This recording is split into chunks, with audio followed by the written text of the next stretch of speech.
voilà. Voilà. Bonjour Astrid. Bonjour. Comment allez-vous aujourd'hui? Ça va bien. Ah. That's it. That's all. Well, I that's all thought we the were French. doing it in French this time. I would love to. That would actually be a dream of mine. It's a hidden dream of mine. That yeah. So anyway, happy spring. Happy spring. Spring officially came in yesterday on 3/19. Hi, welcome. Hello, Who's welcome joining everybody. us today? Oh, Canyon Crystals, Mia, my love bucket. Ah, Mia's so awesome. Ooh. Canyon Crystals. She has such amazing style. Her crystal jewelry and her products are so efficacious. Mia is one of those who her essence is amazing. She's just one of those really good eggs and a true being. So good to see you, Mia, on here. Thanks for joining. To see you. So spring came in yesterday, and March 19th is a little early-ish today, but not really. We are in the new astrological new year with Aries. So Aries is the first zodiac sign out of the gate. So it's interesting to go from the watery, ethereal of Pisces to like fire of Aries. So, but spring is springing.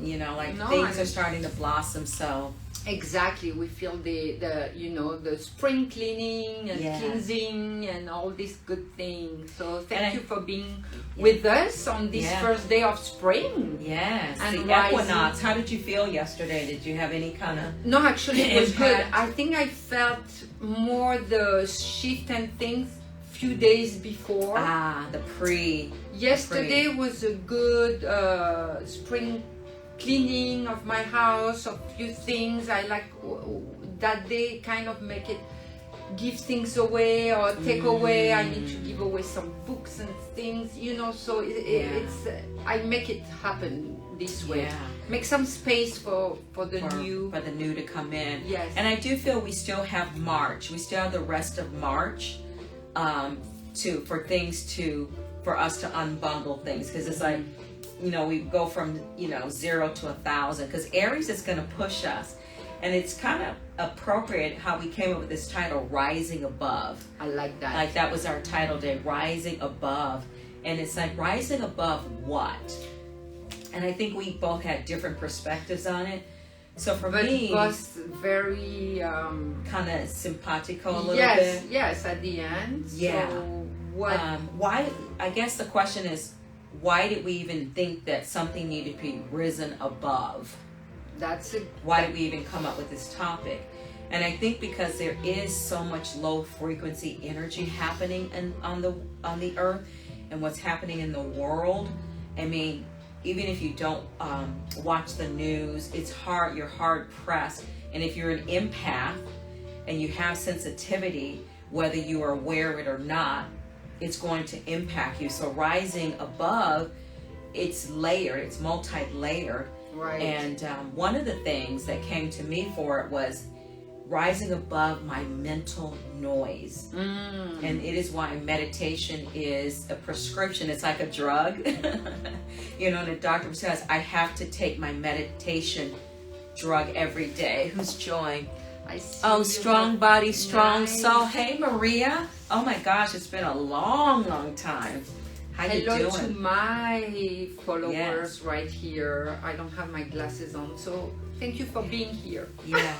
So the thing is, for me, it's always been the mental noise for me. And I thank God I recognized it over 30 years ago that it was something. So when I thought about rising above, one of the your things, own mental noise. my own mental noise. Okay. I don't know if you've ever heard of the Myers-Briggs testing.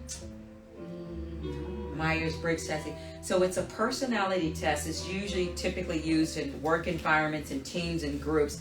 But the theory is we each have a personality. There's 16 possibilities. So you're either an extrovert or an introvert. You're either a thinker or intuitive. You're either a feeler or projector. And the last one that's always killed me is thinking judger. So I'm an ENTJ, an extroverted, intuitive thinking judger. So that thinking judger kills me. It murders me because my mind is always so active. Like if I go to a restaurant, I can't unsee like the dirty tables that are filled up and like no one's doing anything about it. That's a thinking, judging mind. Because I was also a waitress. So then I can't unsee it when I see people just sitting. But it's something that holds me back energetically.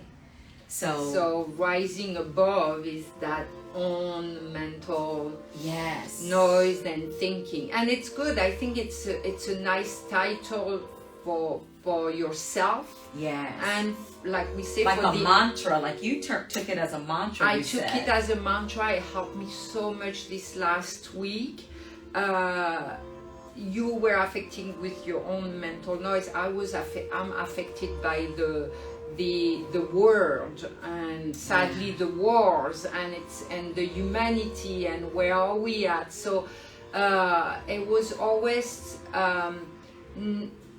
I guess not letting all rising of this, above the emotion and the sadness and the hurt, and I mean, not to be dramatic, but we are still there, the history of humanity, what's going on, you know, and again, we are saying people are empath, and so how can we rise above all together? But first, I think it's start, like we say, with yourself. With yourself. So and it's not like dismissing when you're rising. Rising above the emotion doesn't mean that you don't care. But it's like, I feel like if we're going to be effective around the world, like maybe we can't physically do anything. Maybe we can send money. But like you said, I think you said just praying. So rising above, getting out of your own way. People say, oh, I've had a bad day. I watch the news and everything going on in the Middle East, and I'm just so drugged down. They need us to stay strong. I feel like they need to stay strong. So yesterday, I really, again, it's like, what can we do every day for a few minutes a day? So I took it, like you say, as a mantra, rising above. And every day was like, okay, we know you can send your heart vibration. It's all vibration, and we resonate with the vibration of the earth, with everything. So how can I stay up above? But look at that. Nice. It's 11:11, y'all. 11:11. Can't make this stuff up. We're having a high-level conversation, and it's 11:11. I'm sorry, just something told me to look. Wow. That's beautiful. And as you say that, I'm saying rising above, send your heart vibration. And I was saying send your love. So sometimes we cannot physically. For me, it's always, I want physically to help. Me too. So we can help with money, which is great. There's food, you know, you can, there's so many association you can. But above that, I was still above that. I can't be there physically because I feel like I do a healing work, and sometimes I'm like, I need to volunteer, but I can't be there physically. So I was like, well, let's do what we say we can do. Vibrate with your heart, with your love. And now every day I was saying to myself, well, be the best human every day. Be a beautiful human being, because there's enough going on where I'm not going to, like you just said before, I'm not going to be upset with mundane details about the guy cut me off at the red light. It's not worth it right now. So I love that title, Rising Above. It really helped me. Well, I feel like we have to start with ourselves, and this is why there is war and why there is all these crazy things, because people refuse to start with themselves. It's like when you pointing out the theories, there's 3 fingers that point back at you. And so I do believe in collective consciousness. We lived this during the pandemic. It was one of the first times in our lifetime that the whole world was literally kind of focused on the same thing. And that was powerful. But we're slipping back into the selfishness and the being in silos. us versus them versus us, and we're missing that humanity piece. I was really excited because people who never even walked started walking with the pandemic, getting out in nature. And every spiritual text says spend time in nature. And it's one of the tough things that we don't do, but just thinking about it, rising above includes your environment. Finding a way within your own home to make it sacred. Yes. That's good. And to regain your own positive energy. Because find that sacred space. Yeah, especially your home. When you come home, it should feel like a sanctuary. And I know feng shui can be a little bit tough, but feng shui is literally about the placement of energy and how you have things. So if you come home every day and your environment is not, even cleanliness, like dust. I was somewhere in someone's office and I'm standing there talking and I turned and I was like, is that really dust? Like the white glove test. My finger went across literally like an inch of dust and I was like, interesting. But that's environmental. Like all these little, we are so amazing as humans. Everything affects us. But oftentimes we downplay the subtleness. I thought when I left there, I thought they have no clue how just that layer of dust is affecting their environment. Dust is not good. Well, mostly here in LA, on top of the rest of sadly, no matter what we do, sorry, but in LA, I actually was helpful. I try not to be maniac about it anymore. Yeah. Like, or maniac, like, how you say that? Maniac. I love it. I did it on both way works. I love it. Because we have a lot of dust and it's a a desert. Yes. So I came to peace with that. Do. But they reflect again. I think it's how to find your own peace. It's always go back to that, and not. But that was like a point of awareness. Like nobody in this office is aware of I mean, it was thick because it caught my eye. I couldn't unsee it. It was like out of the corner of my eye. I was like, what is that? Yeah. And just it shows you where their mindset is and their awareness. Yeah. And in order to rise above, it's about self-awareness. Like we've said, self-awareness is becoming a superpower. So being aware of your environment, the company that you keep, the things you listen to.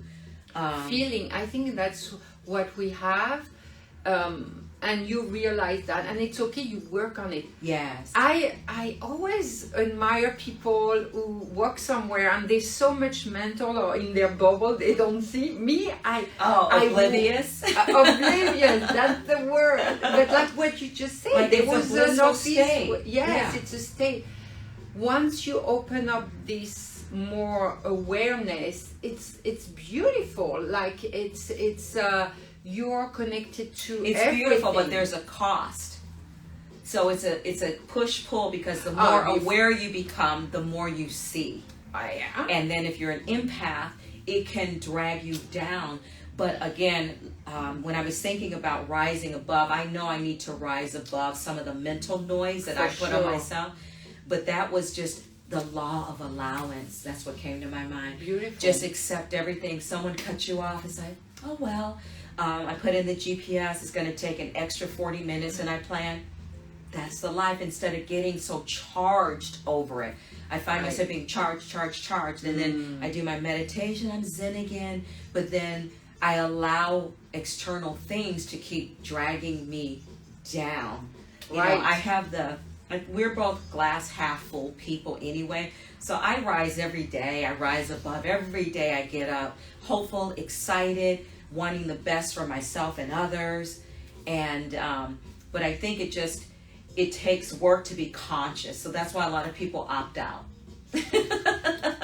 It's not easy being conscious because you have to see everything. And then that helplessness of not being able to do anything about it. Like we can't be overseas, but then remembering that we can.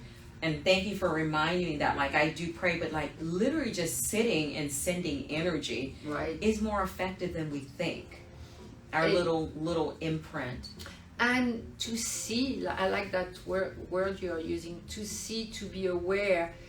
then we find our balance. Believe me, that's why I have every day to work on myself, because I can have that deep mental sadness. Yes. So when you see, you're aware. I'm like, what is this planet and world we living? I mean, humanity, sometimes I'm pissed, I'm pissed, of course, because we are still doing things we did 2,000 years or over ago, meaning fighting, racism. For me, it's like, and differences, and again, it's our own trauma that is a reflection. Yes, our trauma triggers certain things. Yes, but we are still a lot of human on this planet, and we are going still those big division, and how to make it, to rise above. I repeat it myself every day, how to rise above, despite of the fact that we are still evolving. Yes. It looks like it's taking a while.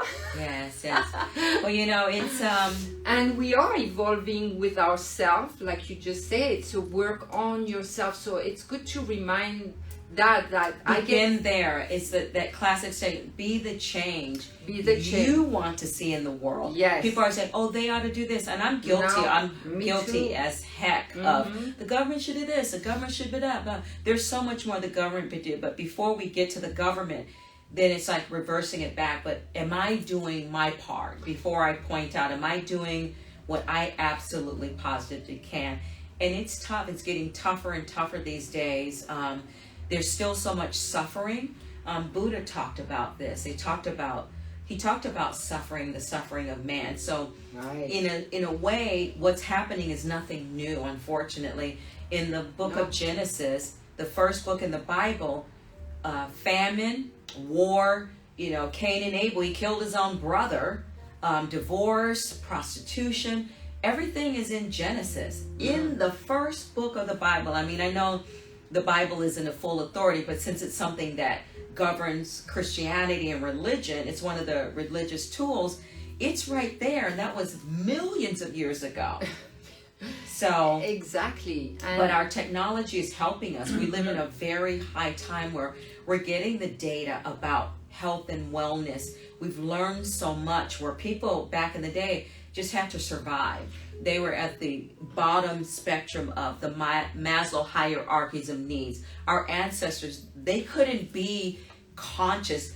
They were conscious in a way because they had to worry about survival and eating and providing. Then joy, have fun, it's like, what's that? The occasional joy in having fun. But when you're in survival mode, and so right now I feel like anxiety is it's a big survival, actually. It's nervous system. Like I said, it's a judging thing. Anxiety, because when you have anxiety, you're judging yourself and the world.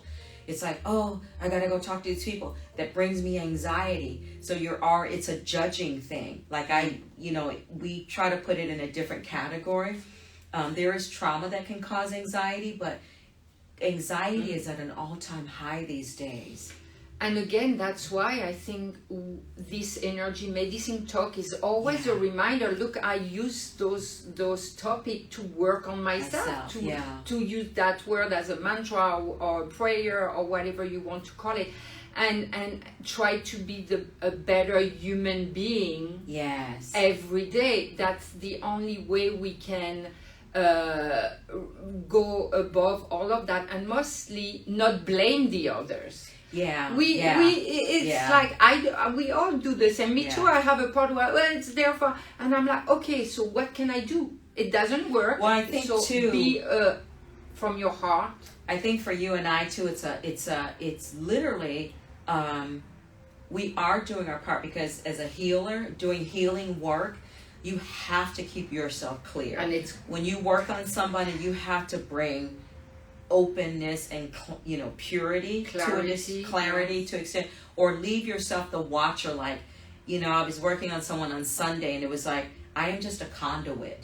But you have to make sure that your channel is clear, because I'm not healing anybody. So when people say I'm a healer, I go, okay, that's their prerogative to say that, but I'm like, I'm not a healer. I do healing modalities to help people, but I think that's why we take it on even more. So in a way, we put on a uniform in a way. We are part of the battle because that person on the table, that person in the chair, you're helping them to battle things. And I was listening to Dr. Bruce Lipton yesterday, and he was saying that, you know, this thing about genetic disease, especially cancer, it's like women were removing their breasts because they're like, oh, I have the gene in my family. Turns out genes are only 1% responsible for cancer. And disease is created 99% from stress. Stress? Not your family lineage. Now, habits, yes, your habits, personality traits, yes, you can pick those up. But as it turns out, medically, your genes is not the genes. It's our environment, because he talked about a child was adopted into a family. The influence. The family, the influence. Thank you. That's the influence. Good word. The influence. And thank you for saying that. You know, when you have things, and I'm not saying for anybody, but I always felt those things. Your mother has something, and I always felt, look, I think I'm my own self-healer. I never kind of bought into that. And one doctor wanted to make me take a cholesterol pill when I was 18. Oh. And I thought, no, it's not because some member of my family are prone to that, and it just goes with what you said. I was like, no, I'm going to first work on myself, see what I can change, so not to go to that route. And we talked about being rebels. We were rebels as kids, like the rebel, as you said. I was a rebel because it's like my aunts and stuff said, just you wait, just you wait, and I'm like, I'm not waiting on anything. No. I'm not going to repeat. And I never believed just because I was a blood relative I had to take on the certain thing. But now that's been blown away. But I went to a new doctor last week. When did she sit down and ask me about my family history? I know it's hard, you know, which I think it's valuable. I'm not belittling that information. That information can prove valuable, and it's a marker to look for. So, you know, I'm not trying to diss the doctor, but it's like it's that old mindset when medically and scientifically it's been blown out of the water. So for her asking me the typical, does any high blood pressure, diabetes, this, that, and the other run, and I get it, you know. And we are not dismissing, it's all medicine, but I'm with you. I'm so rebel. But you don't want to be judged for that. No. You want the doctor to look at your blueprint and say automatic, like, oh yeah. Don't put me in a box. Yes. And unfortunately, because this type of medicine is more statistic driven, we are put in a box. And I always try to avoid you know, between you and me, there are questions I don't answer. I'm like, I want none this of your person business. None of to your ask business. me questions, see me as a whole person. Yes. And oh, I love what you just said. It's valuable. They are talking more now about epigenetic, which epigenetics is and it's seeing the person as with everything, your body, your environment, what you eat, what you do, how you are in life, and that's a better whole view of the person. Yes. Totally going to that sense, and I'm happy that they are finding out that's not because your parent had this disease that you will. Want to you will if you believe it. Oh, you definitely will. Because the mind is so powerful. So if you influence. say, and there have been markers. So someone says, my grandfather's dad died of heart disease. My grandfather died of heart disease. My father, because they perpetuate. Sometimes, obviously, I'm not a medical doctor, but it's been proven that if you take on, our minds are so powerful. Totally true. So if you believe, I remember I had a friend, a dear friend, died young. She was like 36 years old when she passed, way too young. And I remember when I was 34, 35, I started thinking of her, and it's like, I started feeling this panic, like, am I going to make it to 36? But again, understanding how the mind, I'm fortunate that I've been doing holistic and spiritual work. I caught myself, but then I woke up. When I woke up, you know, when I made it past 36, I was grateful too, though, because she died way too young, but I went into gratitude instead of fear. You know, it's just like, and it's like, no, I want to live because she passed on so early.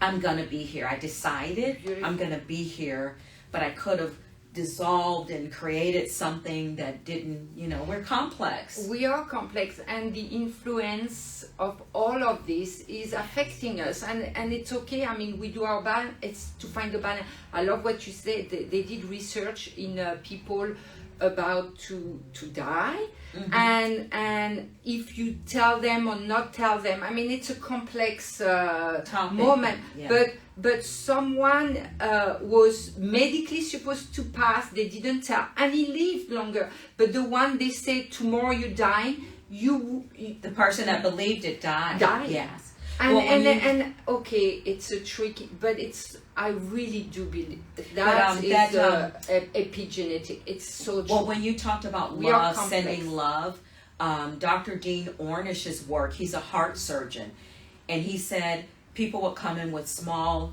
minor heart things that should live, and then people would have major, even he'd be like, ooh, I don't know if they're going to survive it. The key difference was love. The person who had the terrible prognosis survived when they had family and love and people were sending love. That person who had a small, you know, incident, and if they didn't have people support or love, they died. Yes. And so there is the power of love. Yes. So our last thought was rising above, just trying to rise above the negativity. It's almost like forgiveness. You're not condoning it. I feel like sometimes people, you're not living blind. I'm not in a bubble about what's happening in the world, but I'm just because, what did you say, be a better human? How did you say? Be a better human being every day. Yes. Do your best every day. Yes. To actually rise above the negativity and not blaming and not dividing and not putting the blame on someone. That's what we are doing collectively a lot. So and as we talked about this whole thing about environment, people do this in their own homes though.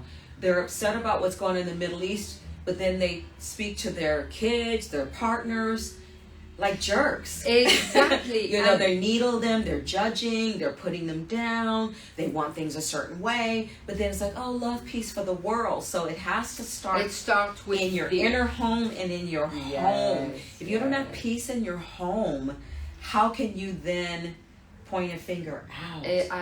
Exactly. That's the truth. And your home, it's your home here. And that's our self-development. That's what we are saying, your self-healing. You are the self-healer. Yes, you are. We are, as a therapeutic provider, a helper, but definitely, and we're getting there. We are getting there inch by inch. It's part of the energy medicine, rising higher, trying to higher each day, seeking to get better and better and better, and you will over time. And we have backsliding. We backslide some days, like, you know. I was so proud of myself. I did good. I was like, damn it. Me too. I was made 48 hours. It didn't happen. But I woke up again today recommitting to the work and to the world and to myself and the environment, you know. Yes, and it's I see some keywords sometimes. A little discipline. It takes work. I continue rebalancing things in my life because it's not working. It's not working. So rebalance. I'm like you. Can judge myself a lot. So sometimes you give yourself a little ease, but discipline a little bit every day. That's why I keep on saying your body, your mind, your spirit. At least take those 5 minutes of awareness. That's right. My friend reminded me of Yoda, you know, from Star Wars. And Yoda said this. People say, well, I'm trying. He's like, there's no trying, just do. Do it. Do it. Like Nike, just do it. All right, so our next live will be April. So in April we have, March was kind of interesting. We only did our medicine talk once this month, right? But April will be back for 2 times, April 3rd and the 17th, which we'll post about. Yes, so the live talk twice a month. We have the flyer on this beautiful Instagram support. Yes. And our next full circle is April 11th. Nice. And please come here to this beautiful South Pasadena city. The women's club is beautiful, Yes. lots of parking. Yeah. Really, I love this space. The last circle last week, was I can't even put into words. And I think what you call out best is you're there for yourself, but people are in support of each other. It's just like sometimes to rise above, we just got to get out of our own environments too. I have a friend, she drove here Sunday, and I said, no, we can meet. I'll meet you halfway. And she says, no, I just got to get out of the Yes. environment. And people are getting so stuck. And I know the LA traffic is nuts. It makes you hesitate to want to do anything. But rising above is getting out and doing things and experiencing different people in circles. And the group. And the totally group. Your new environment and the group. And me, I have to drive to come here 35-40 minutes, but each time it's such a magical healing moment. You have to come and experience. It's once a month here in South Pasadena. Yes. Thank you so for much. joining. Thank you so much, everybody. Thank you for I hope you being have with a us. great weekend. Happy spring. And we will see you in the next episode of Energy Medicine Talks. Thank you. À Namaste. bientôt.